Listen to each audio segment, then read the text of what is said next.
Welcome to Hidden Chapters. These stories exist inside systems. Right where no one expects them to matter. Let's begin. Command said to hold position. The map stopped updating. That's when I knew we were out of time.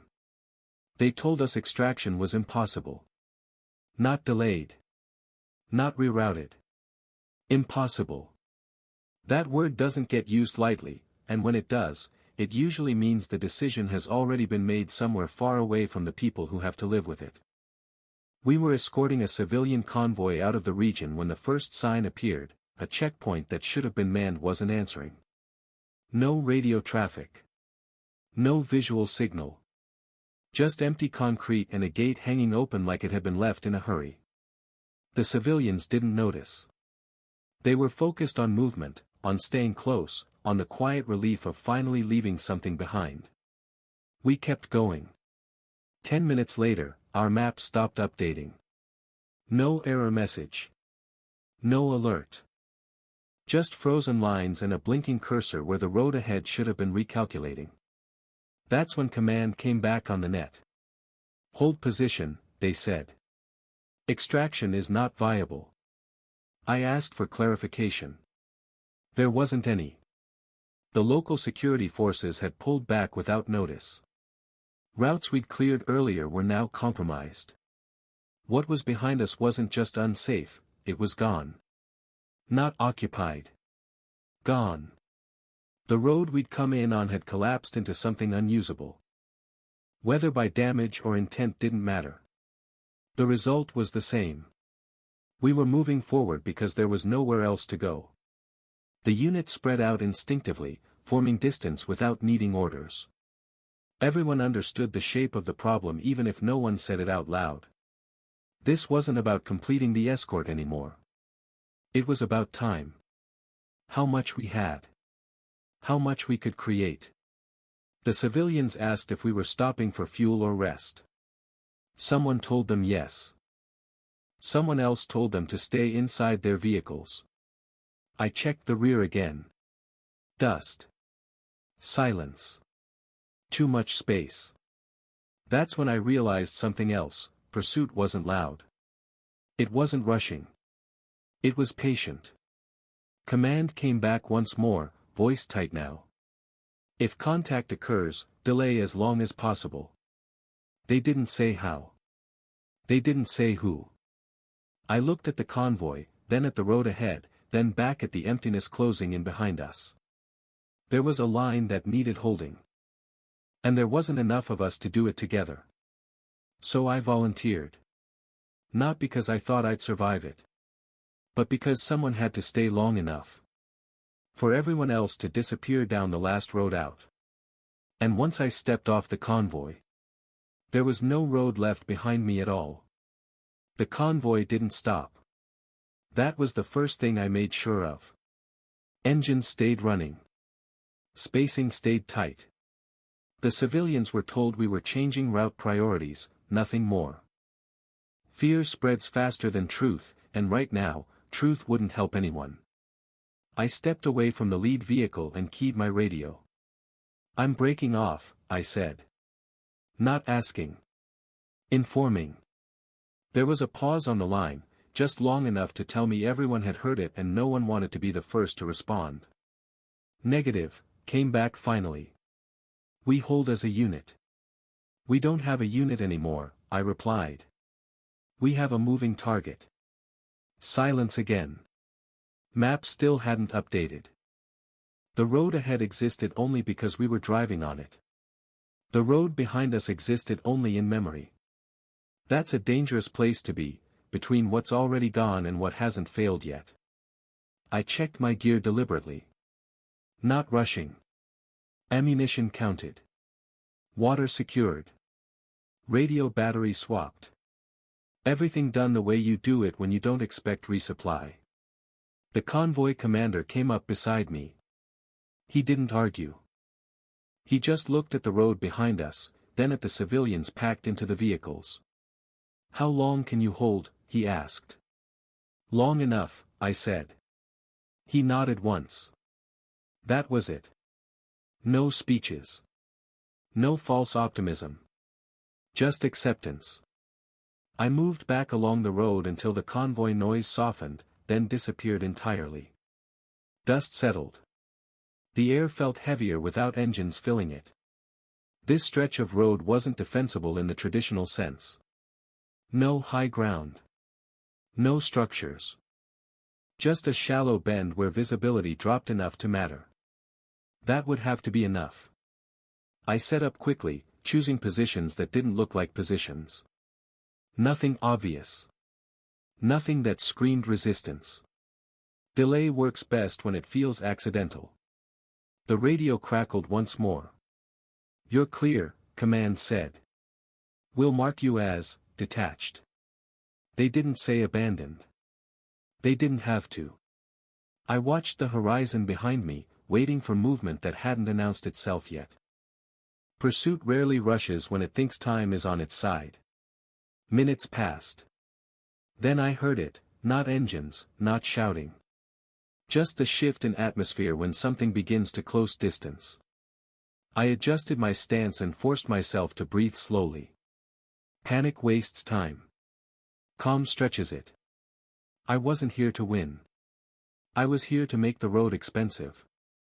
Every second I stayed meant meters gained by the convoy.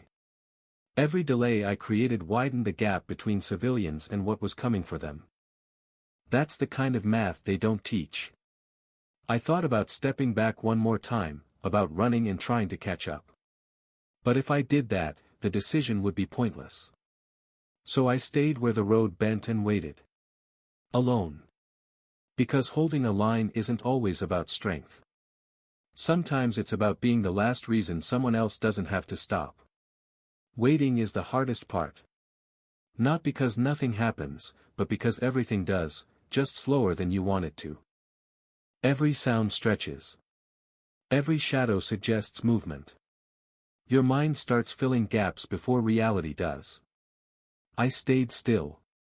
Dust settled again, thin enough now that I could see the road clearly. Tire marks from the convoy were already fading, softened by wind and heat. That was good. It meant distance was growing. I keyed the radio once, just to listen. Nothing. Command had gone quiet on purpose. No updates meant the convoy was still moving. If something had gone wrong, they would have said something. Silence was the best confirmation I could get. Then I heard engines. Not close. Not loud. But wrong. They weren't moving fast. They didn't need to. Whoever was coming knew the road better than I did. They expected resistance somewhere ahead, just not here, and not alone. I adjusted my position, shifting to where the bend forced vehicles to slow. Visibility mattered more than cover now. Delay works when the other side hesitates. The first vehicle appeared exactly where I expected it to. Unmarked. Civilian profile. Too clean for what it was doing this far out. It stopped just short of the bend, engine idling, as if testing the air. No one stepped out.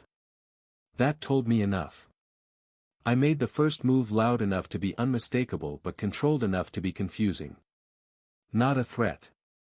A warning. Something to suggest there was more waiting beyond the curve. The response was immediate. Engines cut. Doors opened. Shapes moved cautiously, spreading instead of advancing. They were probing, not charging. Looking for the unit they assumed was here. They didn't see one. They saw space. I used that. I shifted again, letting sound travel farther than position. Letting uncertainty do the work I couldn't afford to do myself. Every second they spent reassessing was another second the convoy kept moving. A voice called out in a language I didn't answer. I didn't need to. Silence is its own reply. They tried a different angle, edging forward, testing distance. I adjusted once more, making sure they never got a clean read on how many of us there were, or weren't. This wasn't a firefight. It was theater. And theater buys time. Minutes stretched into something heavier. The sun climbed. Heat pressed down. My water stayed untouched. I'd need it later. I thought about the civilians again, about how they'd never know this stretch of road had almost been the end of their movement. That was fine. They didn't need to. The lead vehicle advanced a little farther. Close enough now. I committed to the next step, not because it would stop them, but because it would slow them just enough to matter. I made noise where noise would force caution. Movement where movement suggested numbers. I gave them a problem they couldn't solve quickly. They pulled back. Not far.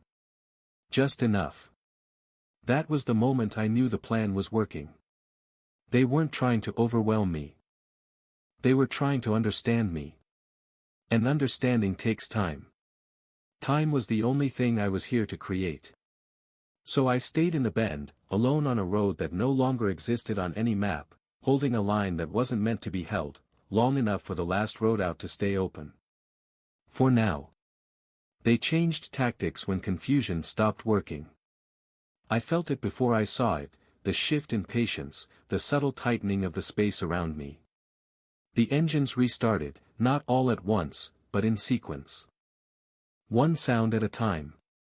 Measured. Intentional. They weren't leaving. They were reorganizing. I adjusted my position again, slower now. Every movement had to count. I couldn't afford mistakes, and I couldn't afford to look predictable. Alone, you don't win by force. You win by shaping expectations. The first vehicle rolled forward, just far enough to test the bend. No one exposed themselves fully. They knew better. Whoever was leading them understood restraint as well as I did. A second vehicle stopped farther back, angled slightly off the road. Flanking, without committing. They were mapping me without seeing me. Good. Let them assume more than was there. I made my presence undeniable, not aggressive, not precise. Enough to say this road cost something. Enough to suggest resistance that wasn't desperate. They answered with movement. Two figures advanced on foot, slow and deliberate, spacing perfect. They weren't rushing because they didn't need to. Time had always been on their side. Until now. I forced the engagement to stay where I needed it, short range, broken sight lines, no clean angles. I moved when they paused when they moved. A rhythm built between us that didn't require words. This wasn't combat. It was negotiation through distance. One of them called out again. Different tone. Less command, more calculation. I still didn't answer. A voice gives shape. Silence leaves room for error. They tried to draw me out. I refused. Minutes passed like this, advancing, stopping, adjusting. Every step they took required assessment. Every meter forward came with uncertainty. That uncertainty slowed them more effectively than resistance ever could. I checked the time again. The convoy would be far now. Past the next junction. Maybe two. That mattered. The lead figure raised a hand. The group halted. They were reassessing again. I'd forced them to spend time they hadn't planned to spend. That was my opening. I shifted position decisively this time, creating the illusion of movement on both sides of the road. Not real. Just enough to suggest overlap. Depth where there was none. They pulled back again. Not retreat. Recalibration. I felt the weight of the decision settle fully now. Every minute I stayed increased the chance they'd commit harder. Bring more. Close distance faster. But leaving would collapse everything I'd built. I stayed. Because the road wasn't just ground anymore. It was time. And as long as they hesitated, as long as they questioned what waited beyond the bend, the last road out remained open, not because it was safe, but because someone was standing where it narrowed. Alone. Holding a line that didn't exist on any map. Yet. They committed just after the sun crossed its highest point. Not with speed. With certainty. The space behind the bend filled with movement, controlled, layered, deliberate. More vehicles now. Not rushed in, but positioned where they could support each other without crowding. They weren't guessing anymore. They'd decided I was real. That was the risk I'd been working toward. I stayed low and shifted again, forcing them to adjust their angles. The road narrowed here, cutting their options down to patience or pressure. They chose pressure. A vehicle rolled forward until it blocked the bend entirely, forcing the approach into a single lane. Smart. Efficient. They were trying to collapse my room to maneuver. I answered by staying still. Stillness creates doubt. Movement confirms targets. I let them advance into uncertainty, each step costing time. Their coordination was good, but coordination slows when you can't see the whole picture. They were responding to shadows and echoes now, not positions. That bought me seconds. Seconds are expensive when you're alone. I thought about the convoy again, not where they were, but where they would be when this ended. Far enough that stopping me wouldn't matter anymore. Far enough that this road would only lead back to silence. I forced another delay, not by blocking them, but by making them choose. Forward meant exposure. Back meant losing ground they'd already measured. They hesitated. Good. The heat pressed down harder now. Sweat stung my eyes. My hands stayed steady because I made them stay steady. Panic wastes energy. Control conserves it. They tried to flank again, probing wide. I countered by repositioning just enough to suggest coverage where none existed. Alone, you don't defend space, you defend assumptions. A voice called out again, closer this time. Calm. Confident. An offer, maybe. Or a test. I didn't answer. Silence denies them information they need. The lead element stopped short of committing fully. I could feel the frustration building. They were used to momentum. Used to overwhelming things quickly. I wasn't overwhelming. I was delaying. That distinction matters. I checked my watch one more time.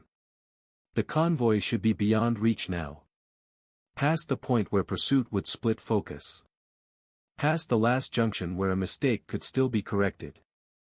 That meant my role was changing. I wasn't protecting movement anymore.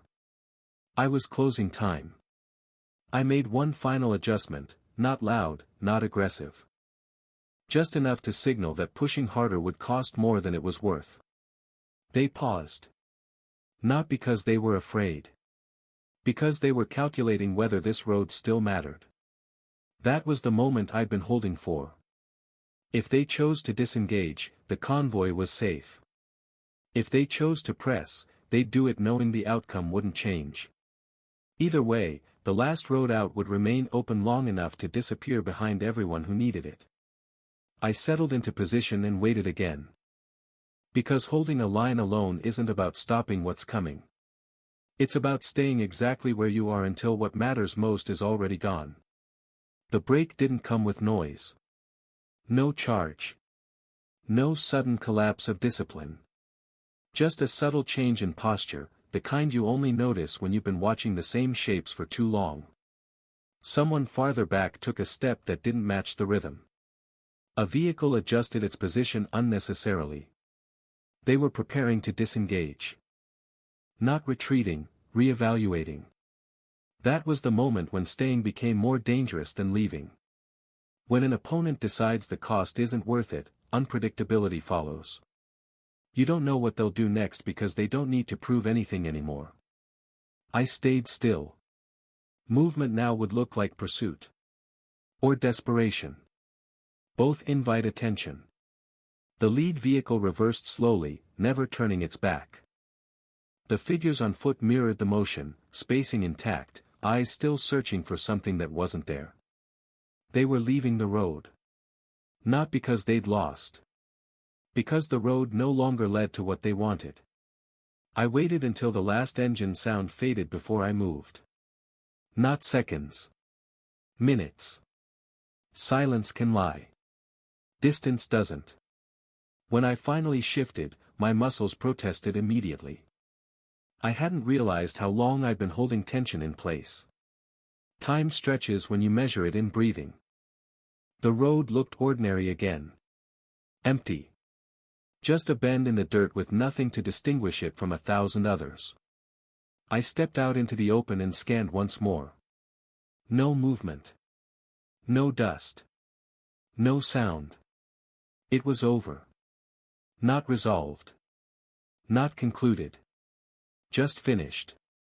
I keyed the radio cautiously. Contact broken, I said. No response. I tried again, switching frequencies, then again. Nothing. Either the convoy was beyond range or command had gone quiet to protect what remained.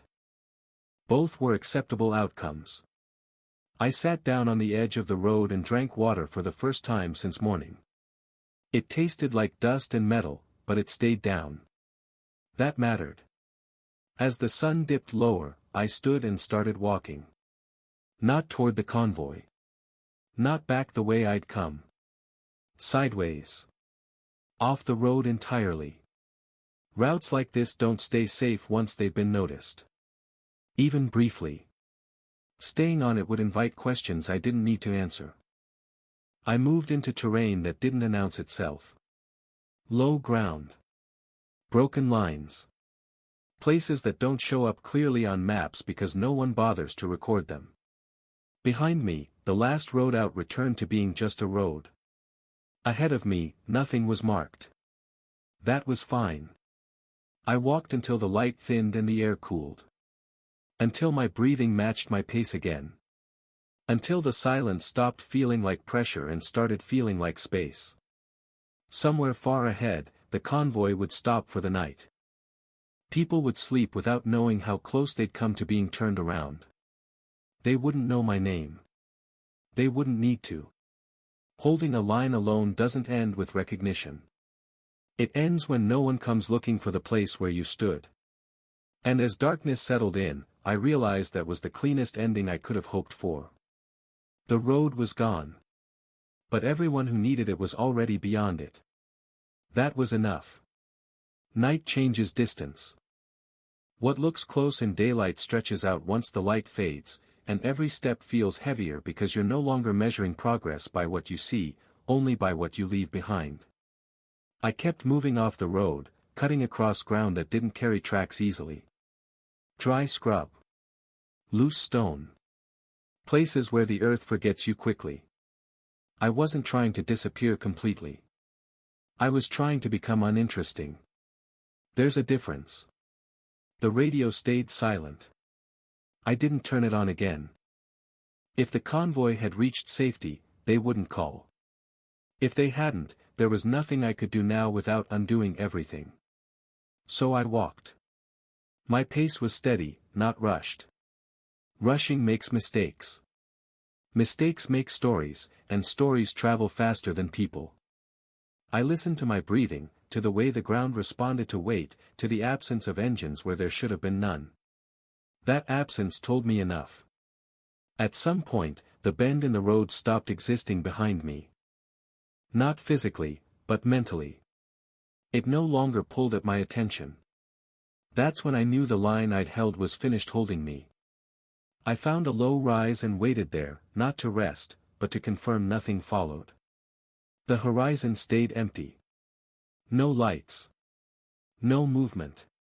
Just wind passing through dry grass, sounding louder than it was because there was nothing else competing with it. I ate slowly, conserving what remained. Hunger sharpens focus if you let it. Exhaustion dulls it if you don't manage it. I thought about the convoy again, but differently now. Not as something I was protecting, but as something that had already passed beyond me. That mattered. You can't hold on to what you're meant to release. As the hours passed, I began to feel something I hadn't expected. Relief. Not because I'd survived. Not because it was over. but because the decision had fully detached itself from outcome. Whether anyone acknowledged what happened no longer mattered. The line had been held. That was the only condition. Near dawn, I reached a dry channel that cut across the terrain. It would funnel anyone careless enough to follow into predictable movement. I crossed it once, then doubled back and crossed again farther down, breaking the pattern. Old habits. The sky lightened gradually, not with color but with shape. Details returned. Distance shortened. The world rebuilt itself around me without ceremony. By the time the sun finally cleared the horizon, I was already somewhere else, a place that didn't look like a position, or a stand, or anything that needed explanation. Just a man walking away from a road that had stopped being necessary. That's when I understood the final part of it. Holding a line alone isn't about bravery. It's about knowing when the line no longer needs you, and leaving before it becomes something you're forced to defend again. I adjusted my pack and kept walking. There were other roads ahead. None of them were mine to hold. Distance has a way of changing what matters.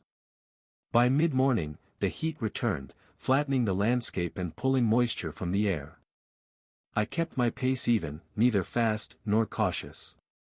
At this point, speed would draw attention, and caution would suggest intent. I needed to look like someone who belonged nowhere in particular. That's harder than it sounds. I followed terrain instead of direction, letting natural lines guide me. Dry channels, low ridges, places where the ground broke sight lines and softened sound. The farther I moved from the road, the less it felt like an escape and more like a transition. I checked my radio once. Still nothing. That told me two things. First, the convoy had reached a place where silence was safer than contact. Second, no one was looking for me yet, which meant no one knew they needed to. Good. I stopped near a cluster of rock that offered shade without shelter. Shelter attracts attention. Shade disappears when the sun moves. I drank sparingly and let my body settle into the new rhythm of walking without an endpoint. That's when memory starts to intrude. Not the dramatic parts, not the bend in the road or the moment they hesitated, but the small details. The way dust hangs when no one disturbs it. The sound engines make when they're idling too long. The weight of waiting without knowing how long it will last. I thought about how easily this could have gone differently. How one misstep, one louder sound, one moment of impatience could have collapsed the space I'd created. The line would have vanished instantly. Instead, it held. Not because it was strong. Because it was narrow. By afternoon, I crossed paths with signs of life again. Faint tracks. Old fire pits. Nothing recent enough to matter, but enough to remind me the region wasn't empty, just sparse. Sparse is survivable. I adjusted my route to intersect with a secondary trail that would eventually lead somewhere populated enough to disappear into without questions. Not a town. Just movement. Movement creates cover. As the sun dipped again, the distance behind me finally stopped feeling measured. The road wasn't behind me anymore. It was finished. That's when I allowed myself to acknowledge the cost. Not physical. Not yet. The cost was knowing that what I'd done would never be recorded the way it happened. The decision would be summarized, softened, reduced to logistics and probability. That was fine. Some things don't need witnesses. As night returned, I moved again, confident now that pursuit had chosen another direction. Distance had done its work. The last road out had closed quietly behind everyone who needed it. And I was far enough away now that the line I'd held existed only in memory. Which meant it had done exactly what it was supposed to do. The quiet that followed wasn't empty. It was settled. By the time the second night fell, the landscape had stopped feeling hostile and started feeling indifferent. That's the difference between danger and aftermath. Danger watches you. Aftermath doesn't care if you're still there. I found a place to rest that didn't look chosen. No shelter. No outline that suggested intention. Just ground that dipped slightly enough to break the wind. I lay there without lighting anything, letting darkness do what it does best, erase edges. Sleep came in fragments. Not because of fear, but because my body hadn't accepted that the work was done yet. Every time I drifted, my mind checked the horizon again, replaying the bend in the road, the moment they paused, the space that had opened. Eventually, the images faded. Morning arrived without ceremony. Pale light. Cool air. A world that had moved on. I checked the radio one last time. A signal flickered, weak but present. Convoy secure. That was all. No call sign. No follow-up. Just confirmation. I turned the radio off and removed the battery. That chapter didn't need updates. I stood slowly, feeling the stiffness settle into my joints. It wasn't injury. Just the residue of holding yourself in place for too long. The body remembers even when the mind lets go. As I walked, I thought about how this would be recorded, if it was recorded at all. A delayed convoy. A rerouted extraction. A line in a report about environmental complications. No mention of a road that disappeared. No mention of someone staying behind. That's how it's supposed to work. Stories like this aren't meant to be traced back to people. They're meant to dissolve into outcomes. By midday, I reached a path that led toward activity. Not obvious. Not safe. Just used often enough to suggest movement beyond it. I followed it without urgency. For the first time since the collapse began, I allowed myself to think ahead. Not to where I'd go next, but to what would come after. There wouldn't be recognition. There wouldn't be explanation. There would just be the knowledge that when the system failed, it failed quietly, and someone had absorbed the gap long enough for others to pass through. That knowledge stayed with me, heavier than any gear. As the sun lowered again, I stopped and looked back once more, not at the road, but at the space where it had mattered. Nothing marked it now. No sign that anything had been held there at all. That was the final proof. If no one comes looking for the place where you stood, then the line held long enough. I turned forward and kept walking. The last road out was gone. But the people who needed it weren't. And that was the only outcome worth carrying with me. Weeks later, the report crossed my screen by accident. Not flagged. Not marked urgent. Just another summary buried between logistics updates and route assessments. It mentioned a convoy delayed by infrastructure collapse, civilians relocated successfully, extraction deemed non-viable but ultimately unnecessary. That was it. No names. No details. No explanation for how the delay had been absorbed. I read it once, then closed it. That was all it was ever going to be. I'd returned to routine by then. Different region. Different roads. The kind of work that leaves no imprint if you do it correctly. People asked where I'd been. I told them, out of range. That answer satisfied everyone. It usually does. Sometimes, when the days are quiet enough, I think about that stretch of road. Not the danger, not the waiting, but the moment it stopped being a place and became a decision. That's what people misunderstand. Holding a line isn't an act of force. It's an act of presence. I didn't defeat anyone there. I didn't claim ground or change the balance of power.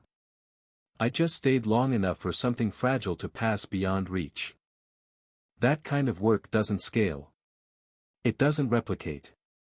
It happens once, in a narrow window, and then it's gone. Which is why it doesn't get written down. The civilians never knew. The convoy moved on. The system adjusted, the way systems always do, absorbing gaps until they look intentional. That was fine. I didn't need acknowledgement. I didn't need confirmation that the choice was correct. The absence of consequence was the consequence. Every now and then, I hear someone talk about holding the line, like it's about standing firm, about drawing boundaries and refusing to move. They're wrong. The hardest part isn't standing. It's knowing when to leave. Because if you stay too long, the line turns into something that needs defending again. And then it's no longer a line. It's a position. That road never became one. It disappeared quietly, exactly when it needed to. And everyone who mattered was already beyond it. That's how I know the line held. Not because it's remembered.